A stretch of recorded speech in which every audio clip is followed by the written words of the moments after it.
Primer fragmento de la novela El Ángel de la Sombra de Leopoldo Lugones. Primera parte.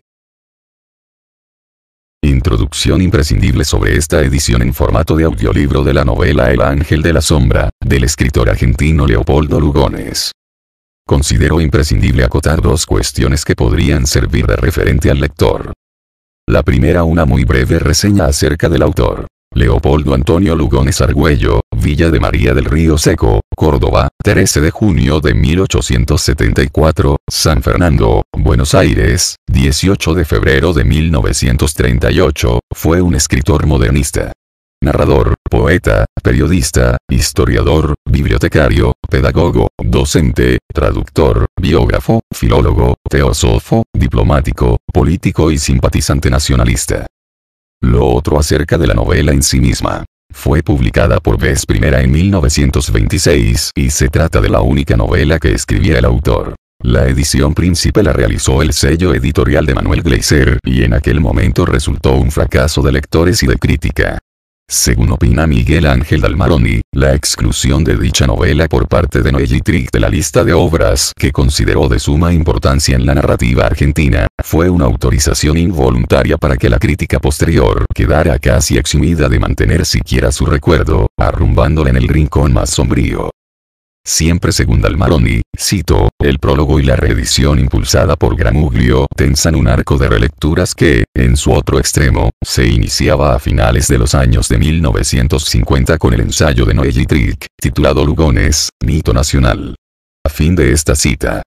Y sigue apuntando Dalmaroni que, cito en ese libro, quiero decir, el de Gittrich, y desde su título, puede datarse el comienzo de unas relecturas de la obra y de la figura de Lugones en las cuales, quizá por primera vez y de un modo sostenido y no incidental, la crítica argentina abre un grado de distancia capaz de desembarazarse tanto de la veneración celebratoria como de la mera impugnación ideológica o política, imposibilitadas ambas de hacer a un lado o de mirar como objeto de análisis el grávido prestigio estético y simbólico acumulado por Lugones y por sus múltiples agentes de consagración.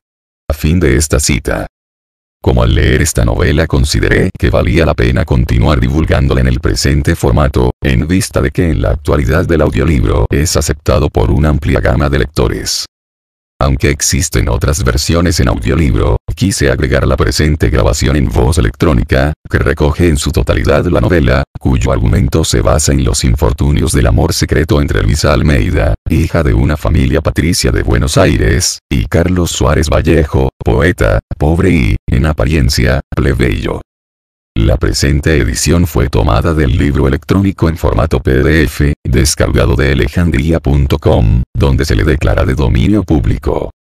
Le ofrecemos un fragmento de la novela hasta el capítulo 24, de un total de 100 en los que el autor estructuró su obra. Se trata de capítulos muy breves, aunque muy intensos desde el punto de vista dramático. Aunque el autor no utilizó la palabra capítulo, en la presente edición electrónica se emplea como una manera de orientar al lector entre el final de una división literaria y el inicio de la siguiente. Capítulo 1. Entre los asuntos de sobremesa que podíamos tocar sin desentono a los postres de una comida elegante. La política, el salón de otoño y la inmortalidad del alma, habíamos preferido el último, bajo la impresión, muy viva en ese momento, de un suicidio sentimental. Muchas personas deben recordar todavía aquel episodio que truncó una de nuestras más gloriosas carreras artísticas. El caso del malogrado de F, que al pie del nicho donde habían sepultado por la mañana a una muchacha con la cual no se le conocía relaciones, se mató al anochecer de un balazo en el parietal. Lo que más interesaba a las señoras de nuestro grupo, era la singularidad de haber conservado de F en su mano izquierda, seguramente a modo de ofrenda póstuma, 2 tulipanes rojos. Extraño recuerdo cuyo sentido debía quedar para siempre incomprensible. Los símbolos de amor, había filosofado con sensatez uno de los comensales, no tienen importancia más que para los interesados. Aquellas flores significaban, probablemente, bien poca cosa. Poca cosa el misterio de una vida, el secreto de una tragedia, exclamó la más joven de las damas presentes. Misterio y secreto vulgarísimos, quizá. Vulgar de F, un artista de tanto espíritu. Intervino a su vez la dueña de casa. Y dirigiéndose a mí con encantadora vivacidad. Defienda usted, Lugones, que como poeta lo hará mejor, el honor de su gremio ante este monumento de prosa. El monumento era demasiado respetable por su parentesco con la dama y por su ancianidad, para no imponerme la evasiva de una sonrisa silenciosa. Cosas de artistas. Añadió, justificándola, con la tranquilidad satisfecha de una excelente digestión. Entonces otro de los convidados, un caballero que habíanme presentado al entrar y en cuyo nombre no reparé, opinó suavemente. Morir de amor nunca es vulgar. Inútil añadir que obtuvo, al acto, el sufragio de las mujeres. Pero advirtiendo, tal vez, que su afirmación era demasiado romántica, la atenuó con un poco de impertinencia psicológica.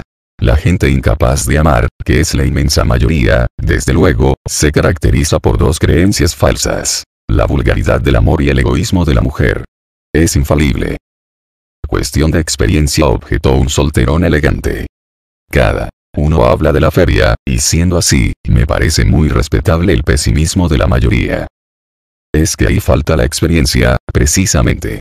Tanto valdría la opinión de 1.000.000 de ciegos sobre la luz. En cambio, aquellos grandes videntes, que son los iniciados del mundo oculto, consideran los dos mayores obstáculos para alcanzar las puertas de oro de la inmortalidad, al orgullo en el hombre y al amor en la mujer. Porque la mujer no ama sino en la eternidad, victoriosa de la muerte y del olvido.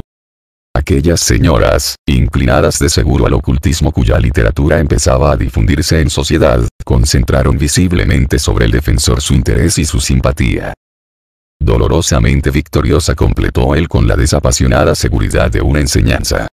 Porque el verdadero amor encierra este imperativo terrible: podrá no hallar correspondencia en la dicha, pero siempre la impondrá en el dolor. Y esto basta para explicarse por qué son tan escasos los seres dignos de amar. Y el poder de las lágrimas femeninas, concluyó, irónico, el anciano caballero. Y el poder de las lágrimas femeninas en que tantas veces, señor, se desangra un alma asesinada. El tono de aquel hombre mantenía su perfecta discreción. Y acaso, por su misma naturalidad, comunicó a la frase un vigor extraño. Su rostro de nítida palidez, sus ojos obscuros, no delataban la menor emoción. Pero al fijarme en ellos por primera vez, me sorprendió lo impenetrable de su negrura. Y al propio tiempo, la joven dama exaltada, poniendo en él los suyos, preguntó con el desenfado audaz que autorizaba su belleza: ¿jugaría usted su inmortalidad al amor o al orgullo? El interpelado frunció ligeramente las cejas. Carezco de orgullo, dijo, como no sea el nacional, que oficialmente debo a la representación de mi país. El orgullo personal es un error. Y si no temiera pasar por jactancioso, lo definiría como un estado de desconfianza en nosotros mismos, que concluye cuando ya no abrigamos ningún temor de morir. Entonces, apoyó la interlocutora, insistiendo en su desafío. Solo queda el amor, aceptó el otro con lisura cortés.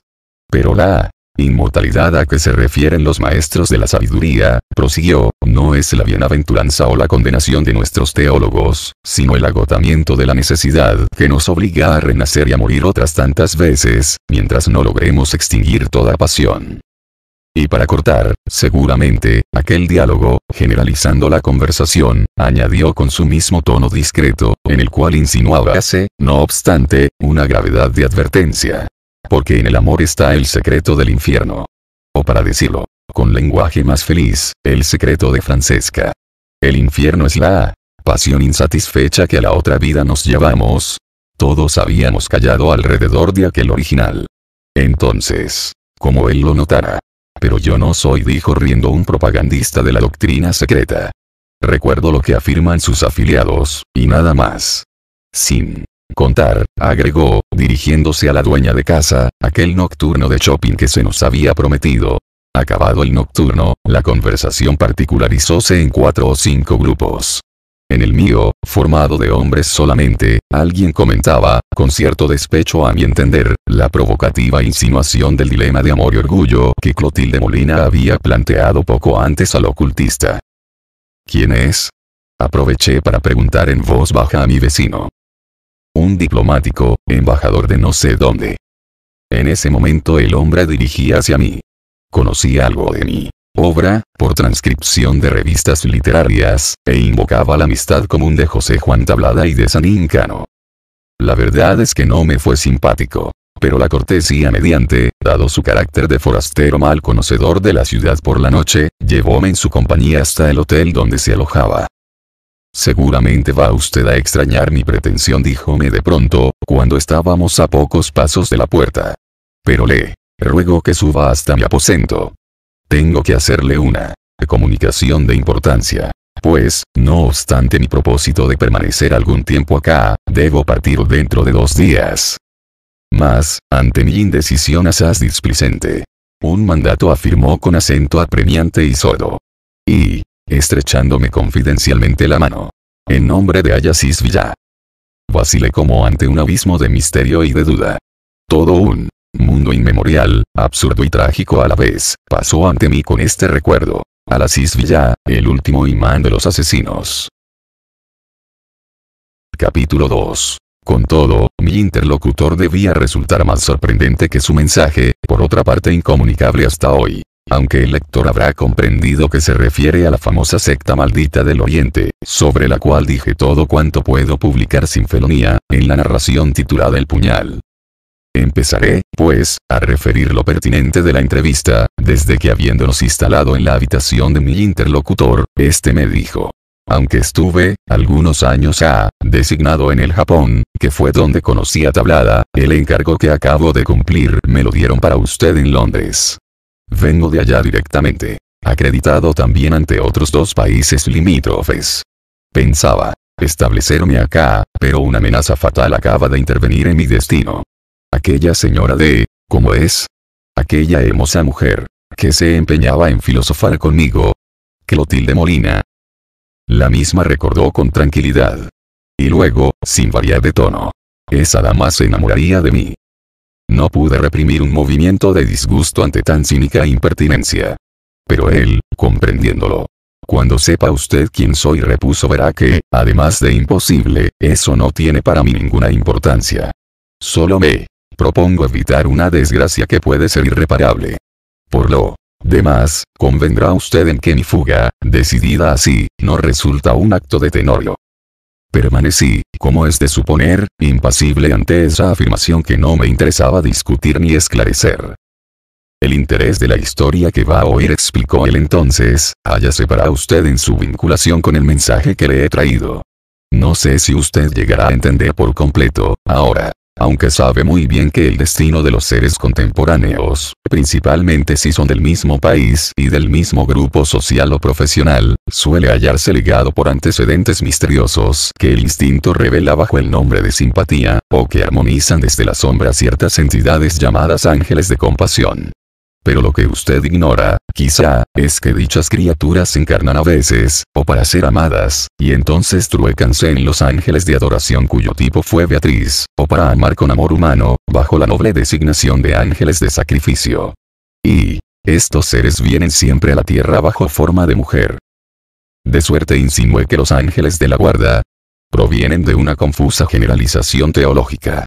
La vinculación humana de aquellos seres no es común, y su encarnación constituye un caso extraordinario. Asimismo, no todas las mujeres son ángeles. Pero la condición angelical solo existe en la mujer. Con lo que viene a ser exacta la interpretación, teológicamente herética, de Botticelli. Sin duda, porque los ángeles no se hacen visibles sino en figura femenina. Ángeles o demonios, recordé, vulgarizando con desacierto. Triste lugar común. Refutó como apenado. Hasta para él, teólogo más feroz, todo demonio es, al fin, un ángel caído. Su palidez habíase aclarado con una especie de lejano trasluz, mientras los ojos ahondábansele, más sombríos que nunca. Sentí que en torno suyo formábase una como depresión aérea, o lento desnivel, que sin ser visible, tendía a traerme con vaga impresión de vértigo. Y esta sensación fue tan nítida, que resistí, haciéndome instintivamente a los brazos del sillón. Pero mi interlocutor distrájome a tiempo, agregando sin alterar la mesura de su tono. La concepción femenina del ángel, pertenece a la más pura alma de artista que haya existido nunca. Es del beato Angélico, quien, seguramente, vio en un éxtasis, lo que Sandro no haría más que imitar después. Reaccionando entonces contra aquella situación, tan absurda como el diálogo que la sugería, concluyó sin sarcasmo. Fácil era inferirlo por el título popular de pintor de los ángeles que daban al dominico. Es posible. Pero advierta usted que la creencia en los ángeles es común a todos los pueblos. Hecho singular, puesto que no se trata de seres vinculados a ningún interés capital, como la vida y la muerte, la bienaventuranza o la salvación, sino puramente de entidades de belleza. Por lo demás, ¿qué? Interrumpí con descortesía, bajo el incontenible sobresalto de una inminencia fatal. Yo he visto un ángel, señor, y asistí a su sacrificio. Fue así, claro, sencillo, sin un ademán, sin un gesto, sin una frase. En el silencio de la noche pareció que se acercaba la eternidad. Pero aquí, para evitar la monotonía de un relato en primera persona, contaré a usanza corriente lo que el protagonista de la historia me refirió. Capítulo 3. Carlos Suárez Vallejo debió a la notoriedad de algunos romancillos filosóficos elogiados por la prensa de su ciudad natal, el puesto de ayudante en el Archivo de Relaciones Exteriores y la amistad de los Almeidas, familia distinguida, en cuyo salón era tradicional el culto de la buena literatura. Si el dueño de casa, don Tristán, a quien por su estampa señoril solían llamar don Tristán de Almeida, era mejor letrado de bufete que cultor de las bellas letras, sin perjuicio de estimarlas en su justo valor, doña Irene Larrondo, su esposa, de los Larrondos de Mauleón, como ella advertía siempre, jugueteando con su guardapelo decorado por el blasón alusivo un león de su color, rampante en oro, amaba la literatura y la aristocracia con verdadera devoción, remachándole al apellido marital aquel de que su propio dueño no usaba, y conservando una enternecida predilección por los nombres románticos que desde luego llevaban sus dos hijos, aun cuando nada satisficiera dicha ocurrencia el gusto ya menos exuberante de ambos jóvenes. Es así que el primogénito, Efraín, para eludir su afiliación novelesca, firmaba con la inicial de su nombre, a gran despecho de la sensible mamá, quien atribuía esa resolución, por darle en cara, a imitación de la extravagancia pueril con que su hermana hiciera lo propio, desdeñando el nombre de Eulalia que inmortalizaba en ella a la marquesa de Rubén Darío. Capricho infantil, en efecto, aunque sostenido con genialidad precoz, la chicuela de 8 años saolióle un día con que su nombre no le gustaba, por lo cual resolvía llamarse Luisa desde entonces. Vanas las reflexiones y las órdenes, nunca se consiguió que diera el motivo de aquel cambio. Pero, vamos, había concluido 100 veces la desconcertada señora. ¿Por qué no quieres llevar tu nombre? Porque no me gusta, mamá. Y nunca variaba de respuesta ni de tono. Don Tristán, que, naturalmente, no daba importancia a la nimiedad, intervino una vez por condescendencia con su esposa.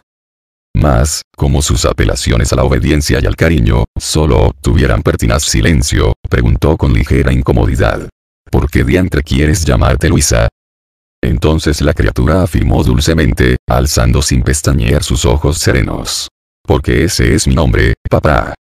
Lo curioso era que ni entre las relaciones, los parientes o la servidumbre, había ninguna Luisa. Durante algún tiempo, los más allegados de la familia y de la amistad, entretuviéronse en procurar sorprenderla, llamándola de repente Eulalia, cuando se hallaba de espaldas o distraída. Nunca respondió ni dio señal de que oyera.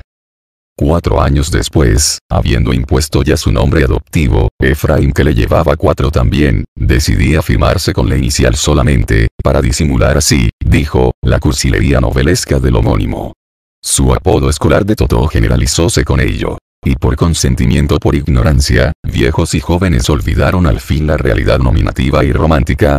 Solo la desolada doña Irene obstinábase en su fiasco literario. Y precisamente una tarde, a la 3ª o 4ª visita de Suárez Vallejo, que no obstante su pobreza y su insignificancia social, entró de confianza, por ser literato, había sacado la conversación con buena maña.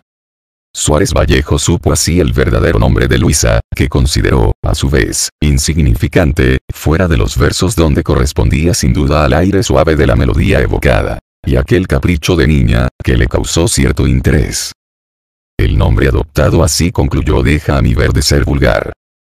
Pero cállese, Suárez, insistió la señora con risitas sarcásticas, y es la vulgaridad misma. Ni las lavanderas se acuerdan ya de semejante nombre.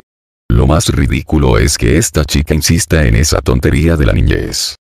Luisa sonrió vagamente, como alejándose en la larga mirada que atardó sobre la puerta del salón, donde la vislumbre crepuscular encuadraba su estañadura de espejo.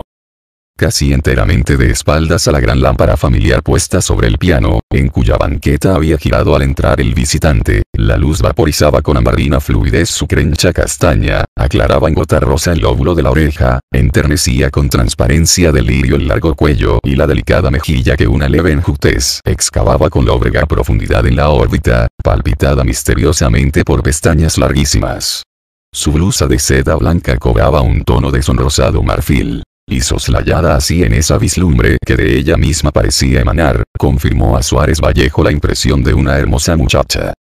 No pudo menos de compararla entre sí a la madre, tan distinta en su belleza criolla, espléndida todavía y de mucha raza también, aunque con ese tipo de ojos aterciopelados y tez morena que parece traslucir el oro rosa de la granada. Solo se asemejaban por el perfil, particularmente en el corte de la boca. Entonces nunca pudieron averiguar por qué no le gustaba su nombre, concluyó él bromeando a Luisa. Hubo un breve silencio de conversación decaída, desde el inmenso patio solariego, que tenía algo de plaza y de jardín, pareció suspirar la ya entrada noche, oyóse en el zaguán el paso de alguien que volvía. Efraín, murmuró la señora. Cuando, inesperadamente, la joven, dirigiéndose a ella, contestó la pregunta en que se había interrumpido la conversación. Por eufonía, mamá. Eulalia Almeida es un verdadero trabalenguas. Parece, añadió con irónica suavidad, el cloqueo de un pavo sorprendido. Ahí tiene usted, repuso doña Irene dirigiéndose al visitante. La comparación, la eterna comparación de mal gusto. Pero añadió. Por Luisa, si quisieras llevar tu nombre como es, verías qué armonioso resulta. Eulalia de Almeida, si es todo un verso. Y acto continuo, con ternura orgullosa de madre. ¿No es verdad, Suárez, que parece una marquesita?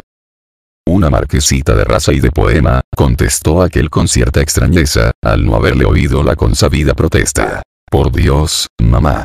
De todas las muchachas alabadas en tal forma. Lejos de eso, la joven iba a sorprenderlo, recitando con cierto mimo impertinente en su propia gracia natural. Maude Staujourno y Marquise de Lusace. Dame, ella a la courone, et, feme, n a la grace. ¿De quién son esos versos? Preguntó Suárez Vallejo, complacido por el acierto de la cita. Pero de Víctor Hugo, en News.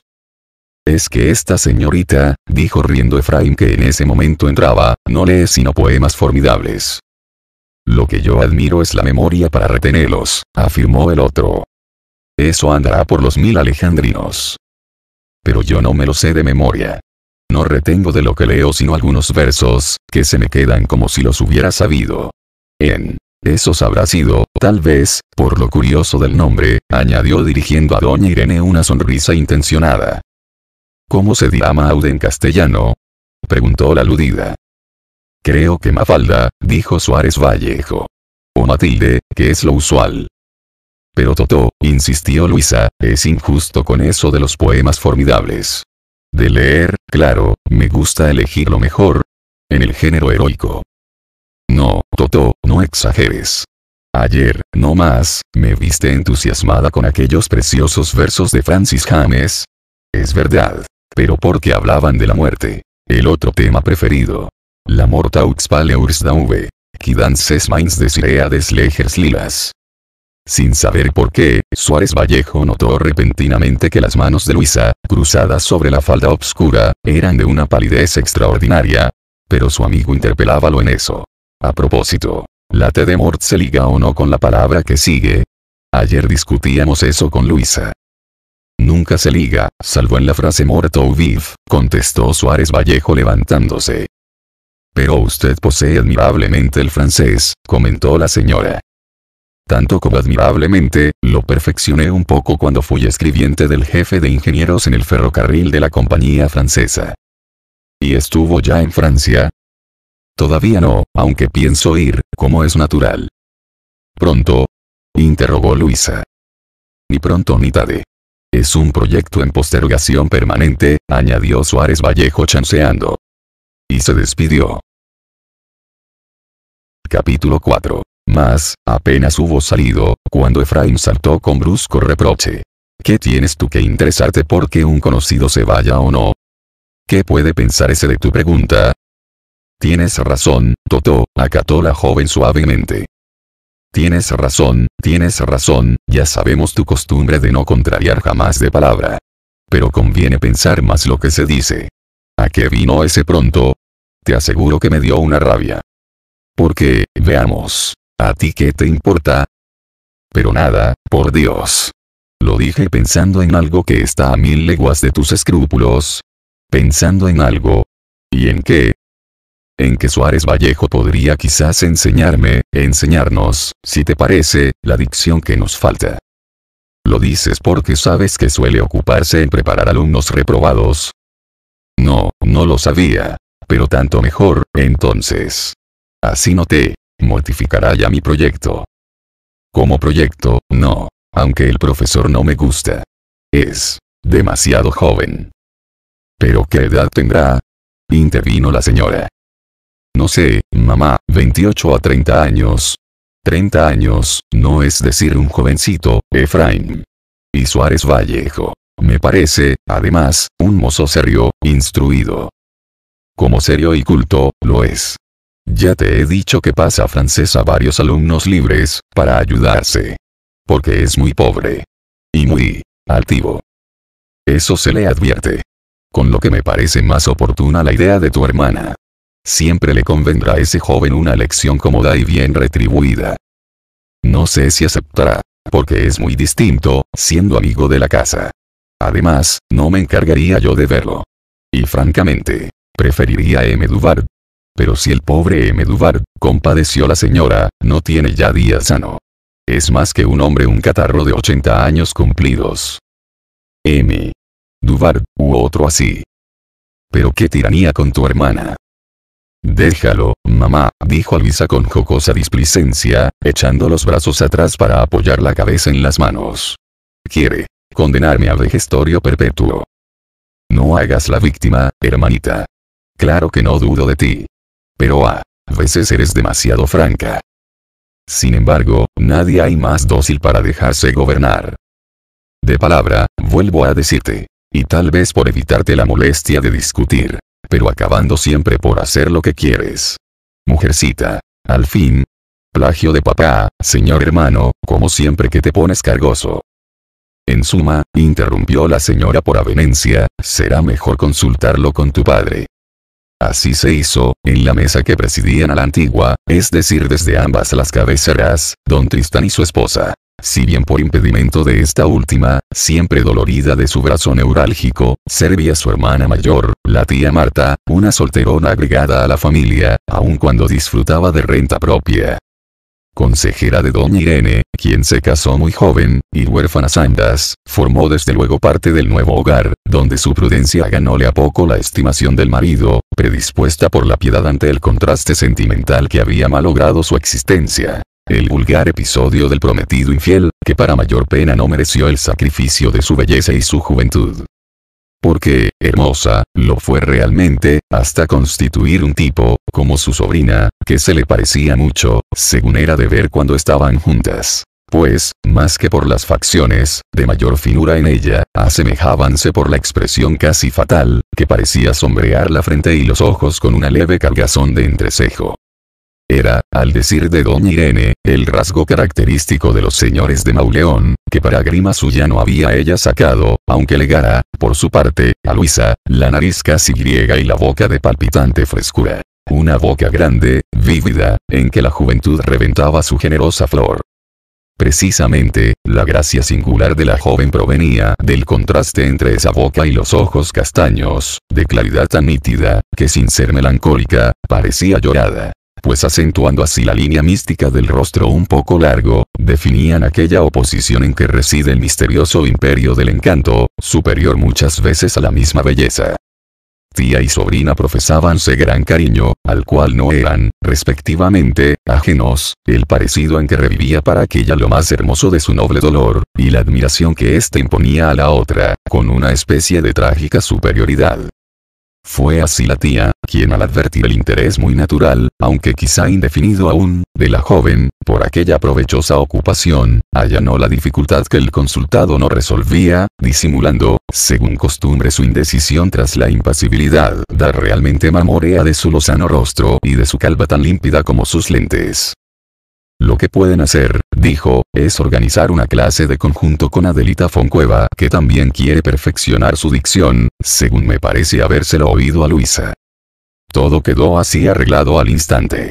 Don Tristán se inclinó sobre el plato, dando con el cuchillo en el borde los 3 golpecitos que constituían su modo de celebrar cualquier acierto. Doña Irene dilató en una sonrisa como jugosa de bondad, su boca siempre bella. Y Efraín despojóse de su gravedad un poco hostil al proyecto. Su frente más bien angosta, de una suave obstinación femenina, pareció iluminársele bajo los cabellos, castaños como los de su hermana, pero abandonados en apolíneo desorden. Porque no había rostro más sensible a cualquier emoción, hasta volverse, conforme ella fuera, desagradable y simpático en extremo.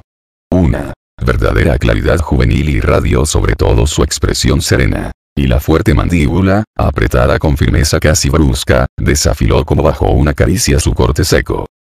Los mismos ojos de Luisa, pensó cariñosamente la tía Marta, al ver abismarse en su fondo aquella líquida claridad. Así estudiarán los 3, dijo en alta voz, aludiendo a la amiga de su ocurrencia. Y cuando sea menester, yo haré de Rodrigón con el mayor gusto.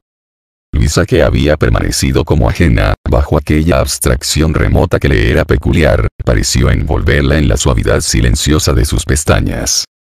Si mandáramos por Adelita, para saber, propuso.